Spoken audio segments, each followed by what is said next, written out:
I was in the 3rd grade, I believe. I remember being so passionate in music class. I was always like belting at the top of my, because I love singing. I love singing so much. I wanted to sing so loud. But there was a kid next to me. It was a Hmong kid. He was my crush. And he was like poking his ear. He's like, "You're singing too loud. You need to sing less loud." I think from that moment on, I was traumatized. Thanks.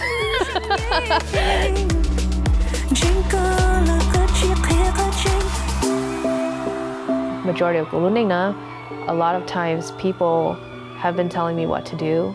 Like they have expectations that they want me to meet and follow through on. Going into high school, I remember feeling like, I think I want to change.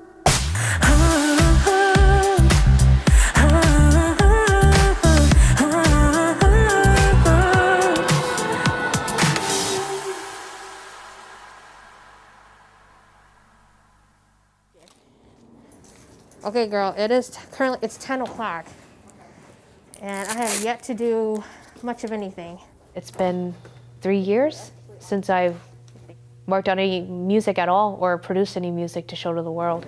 Okay, so you want to go through the schedule? Mm-hmm. Yes. Well, folks, today is the day. It's the first day of the music video shoot for my song Tu Moo, and the team is all here setting up. We got Glenn setting up the black drapery around the walls here. I guess in a way, I was running away from this point.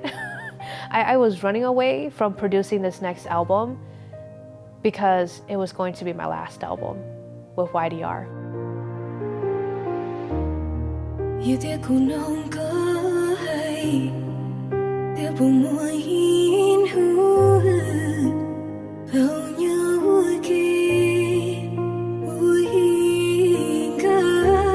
As I look back, and when I look at Nyolke and seeing where I am now, like 8 years later, I think to myself, wow, how could a child have written something like that?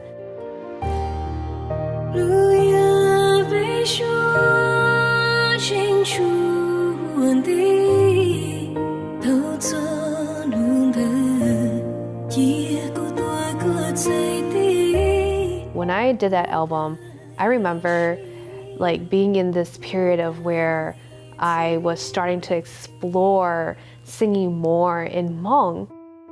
I think about the fact that our language is actually slowly losing its way. Eventually, our kids won't be able to speak it. Actually, a lot of our kids can't speak it now. I see my nieces and my nephews and they cannot speak a single word in Hmong. So I don't want us to lose that. So by doing what I do, I hope that I can help preserve that.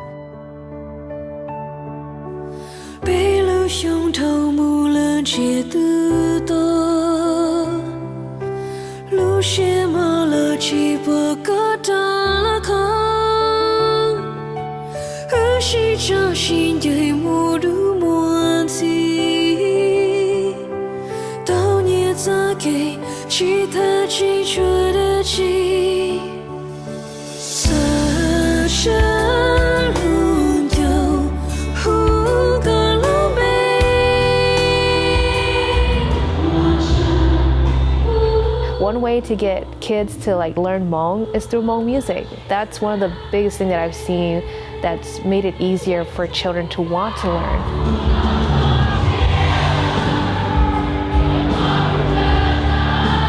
I think that's what really caught like a lot of the listeners was because I think they were like me too. Like they didn't know a lot of Hmong words either, but they understood it enough where they could relate to it. You thought you might want it like really wide? Oh. Yeah, like not wide. Yeah, well, because the thing is like the camera can only show so much. So we have Pana here with me today. Her business is The Love LLC, and they do a lot of photography and event decor. So Pana, quick question. Do you have any wedding veils? You know, this is such a huge comeback after like a almost 3-4 year hiatus. So I feel like people are gonna expect a lot, and I don't blame them. So we gotta go big or go home, and yet And yet there's still that slight hesitation of self-sabotage, I guess, where it's like, am I ready? Do I deserve this? You know? But I waited a long time for this, and I deserve it, 100%. Okay? We'll try that shot. Make sure we see the bells. That's a good one. Yeah, perfect pose. Right after that first album, there was this like pressure of like, okay, how do I outdo the first album? And I've always wanted to feature my dad, you know, in my music, because my dad's music was one of the first things that I fell in love with, and the reason why I do music to this day. So when I was creating my song Zilu So, I really thought about how can I help preserve my dad's music. In that song, my dad is playing his sisao, which is a erhu. I know I say I don't have favorites, but off that album, that is definitely one of my top favorites for that second album.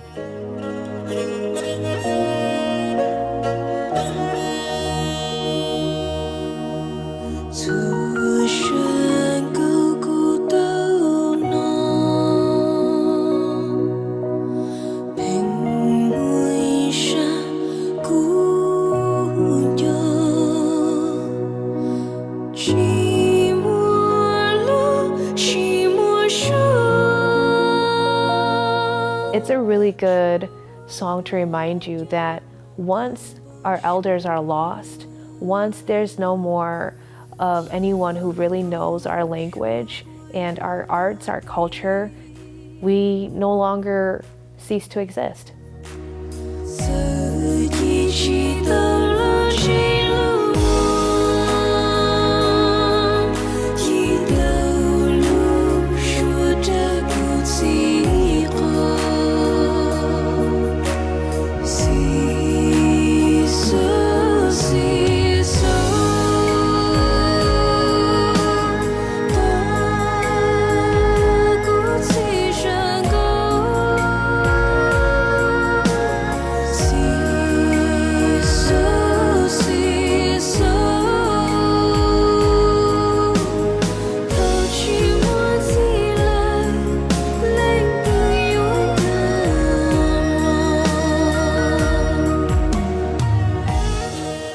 Cô giờ ít tuổi nhẹ, khu tên cô nó cô tự tàu số rong là cái gì chỗ lo họ tại dù là tàu xe một qua là cô nó tháo cái gì cô nhẹ cái gì thế chỗ này tên mình họ một qua từ là cả tàu tự này lúc xuyên trời. Chỗ chỗ ở nhiều gì nữa chỉ bao cái từ là ý chỗ chơi giờ đón tên nào mà.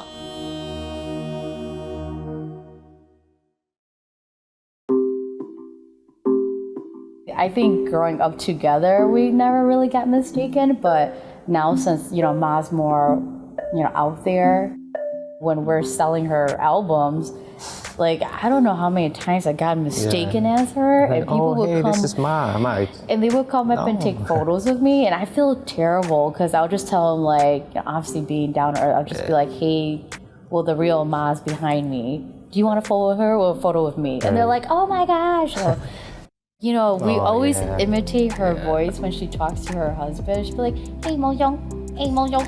You want me to really do it? Yeah. Hey, Mo Young. That one? Yeah. That's how she does it. The most memorable moment that I'll always remember was when it was her debut for HMF. And she needed a red carpet dress. So we went dress shopping for her. All day. And like, there was just this one dress that she tried on and she knew it was the one. She fell in love. Yeah. But you always remember where you start. So like, she didn't have the funds for it. Yeah. And when we bought it, she just cried. She so cried hard. The whole, and we were still in the store. Yeah, we were still in the store. We were still at the mall, and I had to hold her from the store until we got to the parking lot. She cried the whole entire time we walked out with the dress, because it was beyond anything she ever wanted. Like I just told her, like, hey, like this is something we can do for you. This is a start to something big.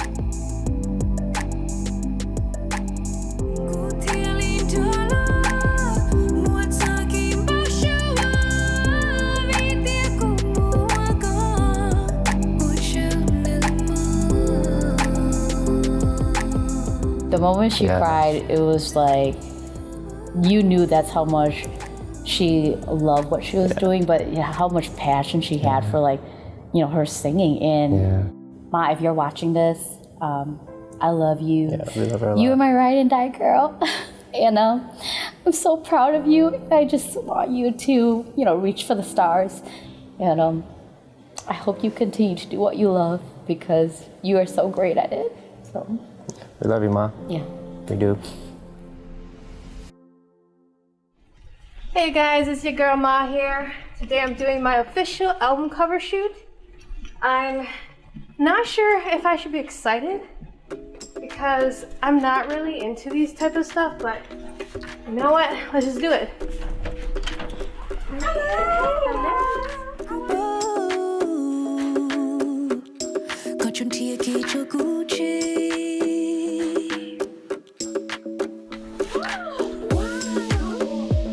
This third album, wow, definitely the hardest album of all time for me. One thing my listeners need to know about me is that I really try hard to not redo the same thing over and over. I always want to make sure there's a new element or there's a new perspective, a new lesson that I want to share with them that I've learned personally myself.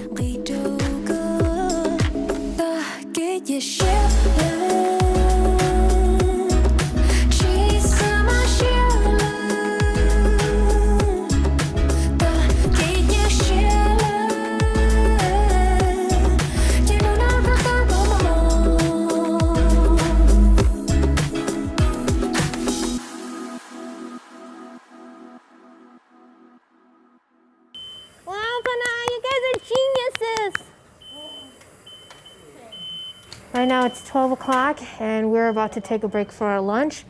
We finished putting up all the black drapery to encircle the whole room to create a really complete darkness. My main concern for today is that I would get too fussy with all the details and then I end up not getting the bigger things done that matter more, especially for me. Oh, shoot. Oh, hold on a sec. I'm coming, Meg. There we go. That song's old now. We don't listen to that song no more. Oh, shoot. No, May. Yeah. That is the old Ma. We don't listen to the old Ma no more. We listen to the new Ma. I'm gonna make my own. All right, today I have my project manager, Meng Zhang, here with me today. She's gonna be helping coordinating with logistics, communications with the whole team. One of the biggest struggles that I face during these shoots is that I'm busy trying to do everything that I have no time to take care of myself as the artist. So Meng's on board today to take care of all of that while I get ready and focus on my scenes and things I need to do for myself. So thanks, Meng. You're the best. Thank you very much. Okay. All right, let's go. Get back to work. I remember when I first moved here 4 years ago and she came to the Hmong American Center, she was talking with the executive director, Yiling Zhang, and she was just very quiet, very normal. Athletic gear, hair up in a ponytail, her glasses on, and just said, hi, really fast. That's how I met her. Oh my God, in a sequence, right? Yeah. And you're just beautiful.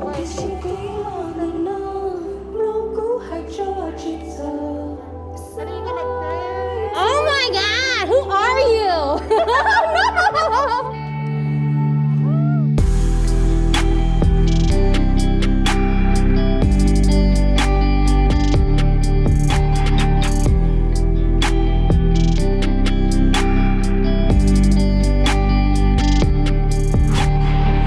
This production, we had 14 to 16-hour days, right? That's what I love about Ma is her work ethic. It's just so strong. Yeah, that lighting does a real magical touch to it. Yeah, almost like moonlight or something. Yes. Probably That's what you trying to do for the dance. let's say maybe 5, 6 years ago, we did our first project together, and ever since we've been kind of stay connected here and there. And I think that this is probably one of her crucial music video. So the song Tu Moo is the official title of the album and also the hit track that I want to anticipate for this album. This song to me symbolizes my journey and my experience, and also it's a coming to terms and letting go of certain life experiences. Like when you're about to turn right to the front, that's when I list of that. So my character is that I'm the singer, obviously, and I'm also trying to tell this story through my singing, and also a book that I'm using to that has some scenes from the animation intro. So the ending scenes are gonna be in that booklet, which is like the ending surprise or reveal for the audience. Oh, I'm sorry. Were you able to capture the boy crying too? Saki's been an amazing person to work with. He helped produce 2 of my music videos, Chan Do and Topokadua, featuring David Yang. And so I wanted to work with him again because this guy has so much patience on set, and he is very, very understanding of like your vision and what you want to achieve. Here we go. 3. Oh, let Saki said action. Action, go ahead.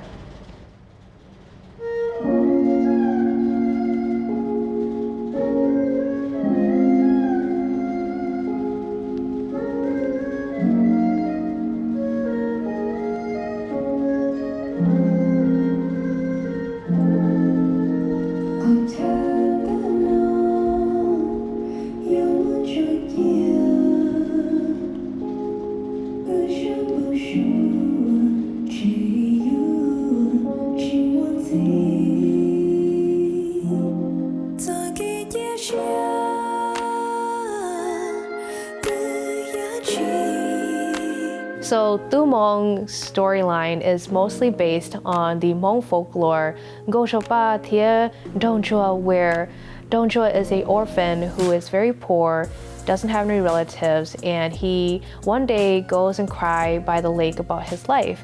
But he didn't know that there was a dragon princess there in the water who was listening. So it's like a fantasy, mythical Hmong folklore. Why do I resonate with this story so much? Well, I think this story really, I don't think it's really told from the female's perspective that well. We provide people with so many chances and opportunities, but if people don't do right and they continue to sabotage those chances that you give them, then you as the person who has been given these chances, you need to let them go. And that's what the Dragon Princess is trying to teach us in this whole music video, is that we need to let go of people that we've tried hard saving, and we've given everything to help them, and if this is how they treat us, then we don't deserve that. We can walk away from it. She's very intentional about the music that she creates, whether it's even before or even now. But I think there's the difference I see with her new music is there's a lot of empowerment behind it. I feel like where she was kind of a little bit lost, and now she's truly found herself, and I see her as moving in alignment in her future with who she is, and that's really powerful.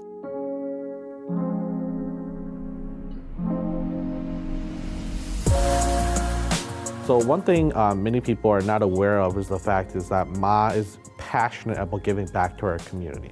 I have seen this through my interaction and work with her on the Hmong Wasa Festival Planning Committee. When I work with her, if you give her a task or if she's taking over a project, you know she would give 150% to that project and will make it happen 10 times better than what you are investing. And when she's doing her performances, or doing her community projects, she wants to go beyond what is expected of her and always achieve and exceed what everybody's expectations is.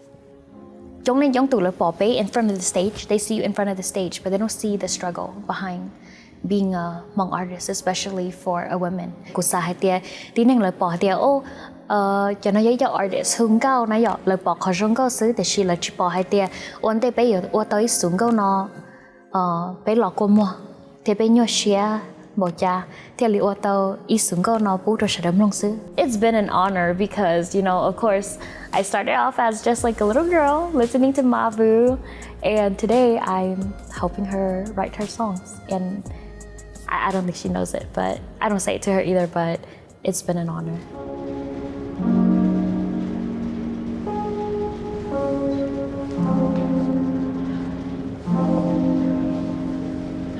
You call, you're the director. But I'm done. All the shoots are done. Everybody do a great job. Thank you. Awesome job. also this album has taught me that I have so much more yet for me to do. There's still a lot of work to be done, and I want to show the Hmong people and also the world that, you know, we can't stop here and we can't limit ourselves to just one thing. Hey guys, I'm currently in Saya Fang's recording studio. To all my family, my friends, and my supporters, I thank you guys so much for supporting me and listening to my music for all these years.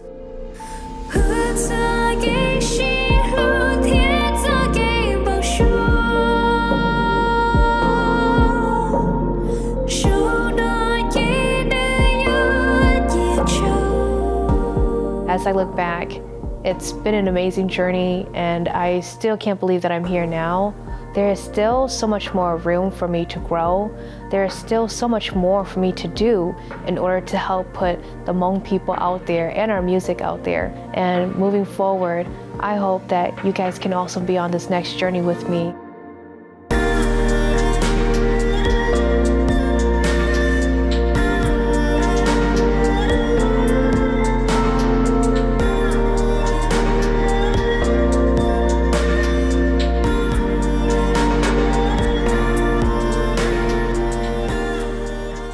Yes, your hair looks beautiful.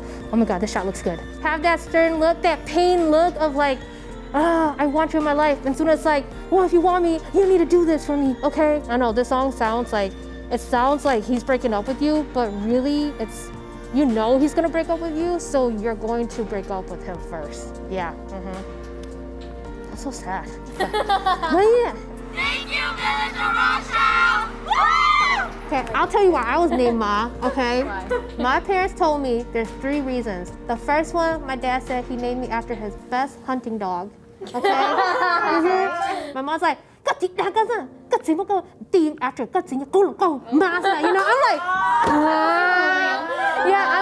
I'm like, that's so awkward. I choose to be the dog.